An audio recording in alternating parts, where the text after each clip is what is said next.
Do you want an amazing marriage? Are you ready to take your marriage to the next level? Then stick around for your Marriage Matters podcast with marriage coach Lynn. Let's put some fun and sizzle into your relationship. Welcome to part 3 of the series on how babies impact a marriage. Today is episode 30, and Baby Makes 3, how to transition to a new family unit. Our first part a couple of weeks ago, episode 28, was So You're Having a Baby, how to have the pregnancy and birth of your dreams. Part 2 of this series on Labor Day was titled Infancy and Postpartum Challenges for Couples. Today will be episode 30, and next week, episode 31, Tips for Marriage While Raising Young Children. We've talked a little bit about infancy and what happens during this time of transition from a couple to a family of 3. Let's talk more about the changes you'll likely experience with a new person in your household. The first thing that comes to mind is to be aware that some couples keep track and want to split things 50-50. I'm not sure this is a good approach. Some people come to agreements as to who might do what. Others just pitch in and do what needs to be done when they notice something needs to be done. So it depends on your situation and what works well for you. We know that a period of adjustment is required. Financially, things might change if one takes time off from work or quits. The tiredness shall pass. The mother will reclaim time for herself later on at some point. What's interesting is that sometimes exhaustion is related to expectations and preoccupation. What do I mean by preoccupation? Well, a lot of energy is wrapped up in someone who is disappointed that certain household chores are not getting done as efficiently in the past. A huge chunk of your time is now taken up with a small person who needs your full attention, not to mention that you are going to fall in love with this baby and want to spend all kinds of time with the new baby. He or she is now the center of your life and gives your life a whole new meaning. You might worry a little more about the baby. You might change some of your habits. You might slow down on the spontaneity in life. I remember trying to juggle, do I neglect the baby so I can mop the floor? Do I rush around like crazy and try to keep the house in order? Do we get things done on time like we used to? And so it's just a whole period of adjustment. And your mind, your preoccupation can really, drag you down and take a lot of energy out of what you want to be and what is not really practical. So also, in addition to the preoccupation, is expectations. You're trying to navigate new expectations. What do you expect of your husband now that you're a mom? What can the husband expect from his wife? How does having this baby change our life in practical terms? This is why it's very important to communicate directly. I think I'm talking to the women listeners, that men respond well to clarity and directions and directness, not guesswork and wondering and trying to figure it out. A lot of spouses are disappointed in their spouse because they think they should be mind readers and should be doing certain things, but they don't know any better. So being direct with what you need help with, give it a try. It can be helpful. Tell your spouse what you want or need. You'll find that you might become more task-oriented and more prone to planning when you have a baby. The baby might get into some type of routine when he or she takes naps at maybe a certain time every day or certain feedings. You start to recognize patterns and you can respond to them. I remember the days where I would spring into action and try to get so much done in 45 minutes or an hour as our baby slept. Then there were other times that I needed to rest when the baby slept. Grab time when the baby is asleep for sex, for reading, for showering, for exercise. I had a couple babies that developed routines, but many of my kids did not. So that made it a little extra stressful for me, and I just had to go with the flow of life and just not get much done that I wanted to. It's a pivotal time in your relationship when you have a new baby. And it's important to begin to show more gratitude for each other's contributions to the marriage.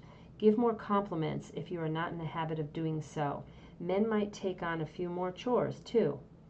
What happened to couple time? It's now been replaced by family time. When a child is born, you might not have long periods of time to do what you'd like to do. You might be able to carve out only 10 to 15 minutes for a date or for solo time. So go ahead and grab those moments. Grandparents and others might put some demands on your time, but they also are a blessing in your life. So you have to decide what's important to you. There will be social adjustments. You might find yourself drifting away a little from your single, unmarried, or childless friends. You may not really want to go to the club or spend hours and hours what you used to do. And that's okay, and it's not unusual. You might feel a sense of freedom gone with a new baby. You can't just pick up and go to a store or go to the gym. You have to make arrangements. I can't believe some of the crazy things that I did, but there were occasions when one of my kids was under 2 months old, or maybe two of them at different times in my life, and I wanted to swim laps at the pool. I didn't have a babysitter. I wanted to do it during the day. I couldn't squeeze it in early morning or late at night. So what I would do was I would find a time when it was not crowded and when the baby would be sleeping in her infant car seat. I would prop her up at the end of the lane or nearby and ask the lifeguard to keep an eye on her or him while I did laps. I've been good friends with many lifeguards over the years, and again, this was only 40 or 45 minutes just to really squeeze in a workout whenever I could. And that's what sometimes having, when two goes to three, you squeeze in things whenever you can. You'll find yourself doing things at odd hours when one parent is at home. At least I did. I remember grocery shopping later in the evening so that I didn't have to take my baby or child with me. Let's talk about work outside the home and the possible challenges that go along with that.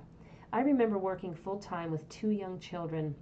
I would sometimes get part of the dinner ready in the morning before I left for work, and when I picked the kids up from the babysitter, I would get home and immediately finish preparing the rest of the dinner. It was kind of a mad rush, and my mind seldom rested, but that's what I needed to do to survive with young children. Whether or not you have a job outside the home, the mind doesn't seem to rest for the mom, and the dads too. But I remember always thinking ahead about the tasks that needed to be done and to keep a family running smoothly. Okay, well, how about the stay-at-home mom? If you are a former career person and a stay-at-home mom for now, try not to compare yourself to your husband and others and say that your husband has it easy. He doesn't have it that easy. He still has work obligations. He's responsible for a job description, and to an extent there are things that you don't like to do at home either and that you don't want to do. And the same is true with your husband. But at least you're the boss and you do have some freedom as to what time to do what. Sometimes in the workplace you do not. You have deadlines. And imagine having difficult coworkers to work with or a tough boss to deal with. So you won't have any of that at home. Rather than criticize and compare your life to your husband's or anyone else's, thinking that it might be more glamorous than yours, find ways that your husband can be helpful to you. And same with you. Find ways that you can be helpful to your husband and to your family. Tell him what he can do to help. Tell him how he can do some things, and instruct him if you're not going to insult, but serve as an instruction. Men and women don't want it to be treated like children or micromanaged, but there's sometimes we need to instruct each other. And I'm thinking of a time when I was in the hospital, my 4th child was born, and my husband visited me with the 3 older kids. And it was pretty interesting, the outfits they walked in with. They had a patterned top, they had a patterned bottom, and it was different, and it didn't match, and he didn't see it. And so I gently told him, in the future, if you're dressing the children, if anything, pick a solid top or bottom. Just pick a solid, and then you can put a pattern top or bottom. So even if the colors were off, I thought, oh, so what? But I was just trying to instruct him a little bit, and he wasn't insulted. He just didn't know, and I wasn't being critical, but instructive for the next time. And I don't remember him ever having fashion problems after that. So if you're going to instruct, remember to be liberal. Be liberal with compliments and expressions of gratitude. Then when we're talking about time and energy with the family, that's really important. With young children, don't overdo it. We're not asked to be superheroes, and we have only 24 hours in a day, 1/3 of which you should be sleeping or resting. Something you might not know is that research shows that couples are less happy when a baby comes along. Did you know that? Well, file that in the back of your head and decide that it's not going to be true for you.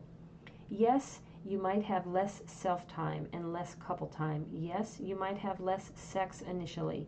Yes, some women might decide to set aside high career ambitions, and along with that, a salary. You can't do it all, and you can't do it all well. That's what I've observed over the years. Your vacations and adventures will be different. Yes, you'll have a lot of readjustments, but oh my gosh, all of this doesn't mean that you will be less happy. I can't imagine my life without my children. They've added enormous depth to my life, and I hope you feel the same way. To recap, going from a couple to a family of 3 will be an adjustment. Going from single to married was an adjustment. Embrace the newness. Be curious. Be a learner. Take delight in your life. Next week, we'll talk about tips for marriage while raising young children. Until next time, make your marriage great.